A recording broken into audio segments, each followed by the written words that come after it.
akkam jirtan hordoftoota maatii Gullalleewud oduulee waqtaawaa ijoo dubbii Oromoo biyya keessaaf alaa yeroon isin biraan gahaa jirudha. Kanneen maatii Gullalleewud hin ta'in gamanumaan like, share, subscribe gochuun nu hordofaa. Akka maddi oduu Gullalleewuditti kun himetti waraanni bilisummaa Oromoon woboon mooraa poolisii Oromiyaa Sanqallee harka keessa galee gabaasee jira.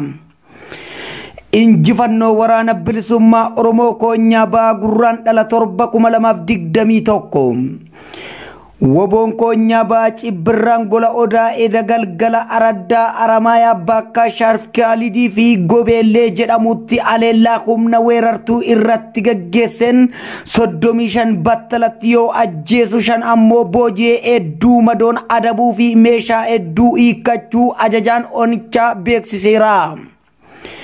Warraaqsi galaanaa uummataa itti fufaa walabummaa bilisummaan dhiigaan dhufa.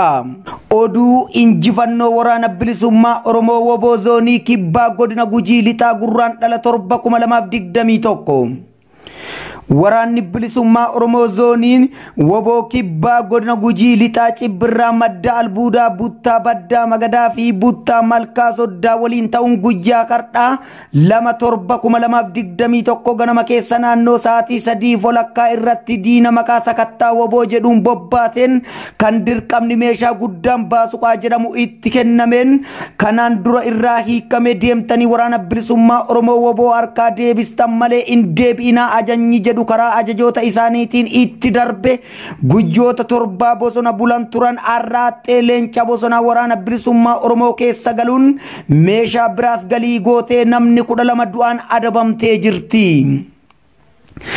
Namni 7 immoo madoon adabamaniiru. Gama meeshaatiin kilaashiin EKM galii qabsoo bilisummaa Oromoof ooleera. Lolli amma ammaatti ittuma fufee jira.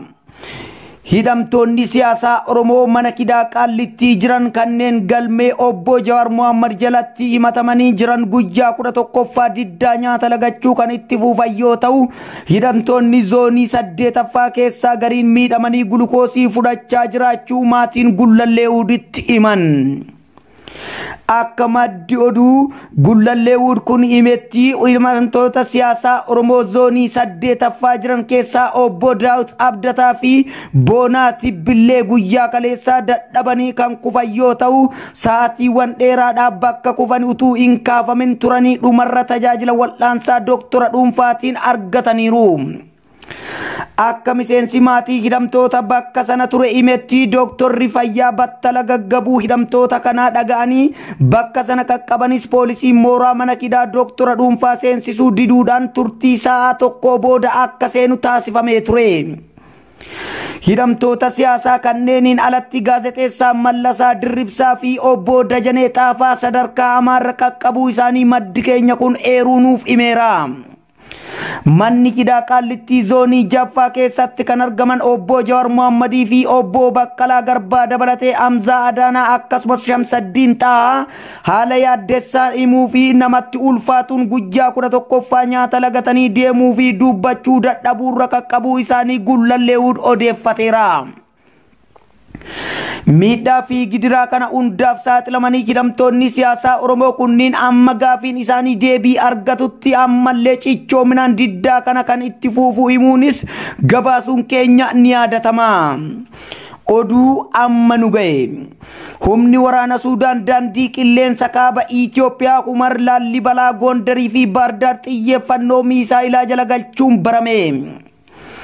Waraanni Suudaan sadarkaa tankaarfii kanaa kan fudhate eega magaalaan Aboodarrii fi Mi'aarabaa Armaacoo fi Mantaawaa jedhamuun irratti loltoota Itoophiyaa 50 ajjeesee lafa aarra bal'aa qabateen booda weerarri Suudaan kun ammaataa waan dhufeef humni qilleensa Itoophiyaa aleellaa jeetti geggeessuuf qophii xumureera jedhameera. Sababa kanaaniif balalliin qilleensaa bakkoota walitti tuqaman kanatti adda citee daandiin qilleensa Itoophiyaa gara sababa haala qilleensaatti jedhuun haalli qilleensaa yeroo bonaa naannoo kana garuu hedduu mijataadha. Hordoftoota keenya oduulee waqtaawaa wal duraa duubaan biyya keessaaf alaa kan jiran geenyu Gullalleewud irraa like, share, subscribe gochuun maatii